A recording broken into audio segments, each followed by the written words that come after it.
Hello and welcome back, everyone, to my channel, The DM's Corner. It's been a little bit since I was last here, but we have some interesting things to talk about today. Specifically, I'm going to tell you all about the craziest plot twist I've ever pulled on my players. This is specifically because I just saw a video of someone else's crazy plot twist, and um,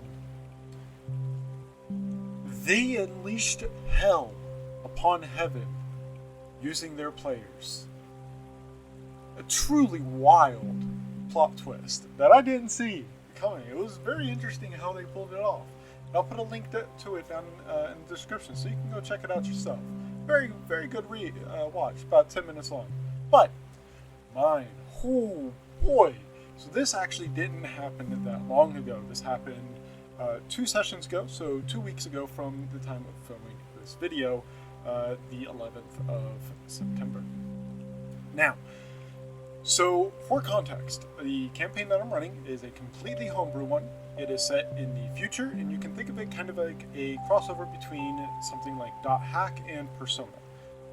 It's a hyper-futuristic civilization set with D&D, so all of the standard races you would come to expect, except that in recent times, the whole of the world has seen this like surge of technology with this unknown alien material having appeared, which no one really knows where it came from or how it even got here. They just know that it appeared and it can do all these wonderful things.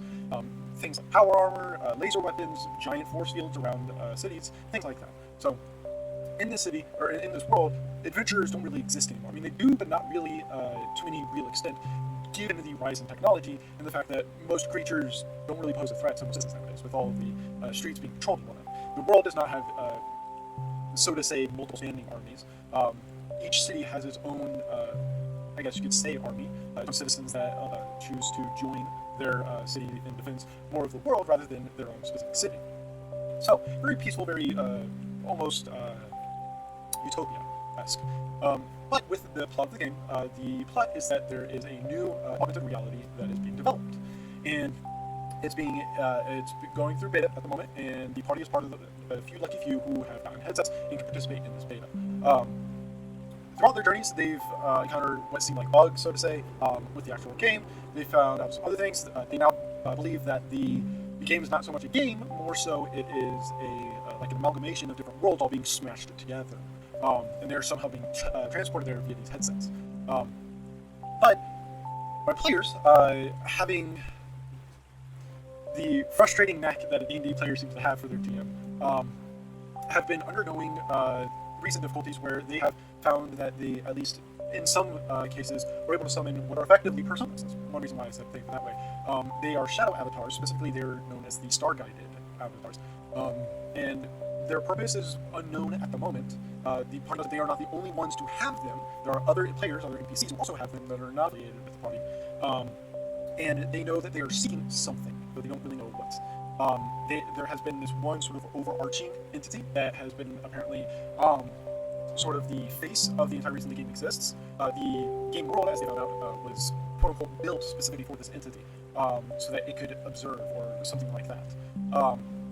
Now, during all of this, they have recently took on a quest from one of the administrators of the game to get back an administrator flame. It's an administrator item, and it's supposed to stay with the administrator, but he somehow lost it.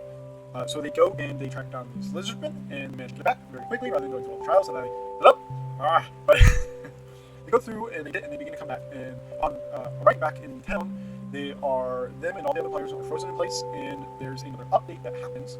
And after that, they decide they want to log out, and that's where that session ended. Now, in the next session, they had begun to sort of prepare things, began to look online for things about the creator of the program, a man by the name of Christopher Jethro Ashton, who has gone missing or in a coma, something. They're not entirely really sure what is happening with him. They know something is going on with him, and the media is not reporting on it. They can find very sparse information, and one of the players who was loosely related to Christopher found out that he was in the hospital, but was released recently. Now, at the end of that session, they all went to sleep, and when they woke up, or towards the end of the session, they woke up to the phones ringing, with a call from one of the other players that they pulled into the party, a player named Hope. Hope is a female tiefling. She lives in one of these cities called Tethys. Tethys is what is effectively a criminal hub city. It's rife with criminal activity. It's not a very good place to live, generally speaking, unless you have a lot of connections.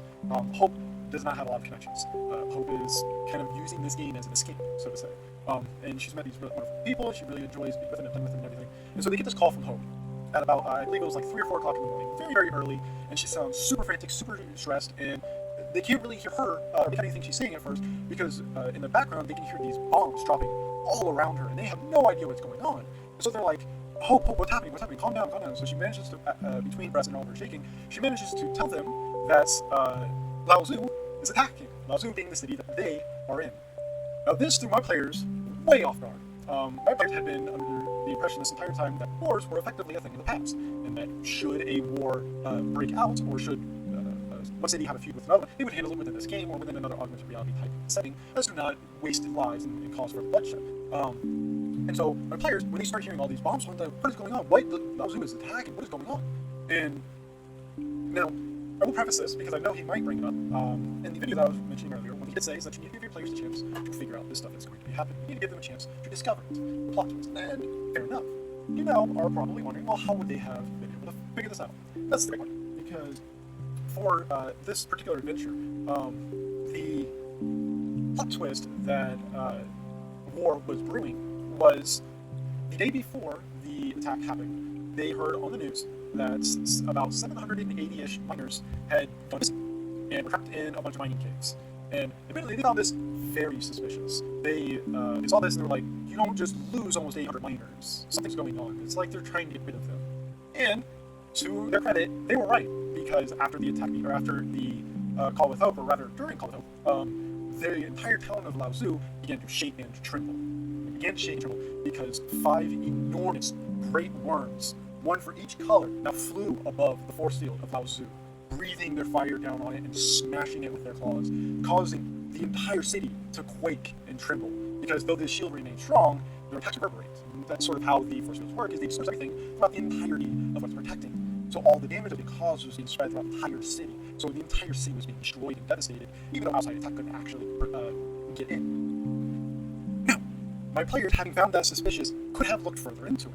Now, if they had, they would have found that not only were those miners missing, but a large chunk of the military force for that city were in those caves as well.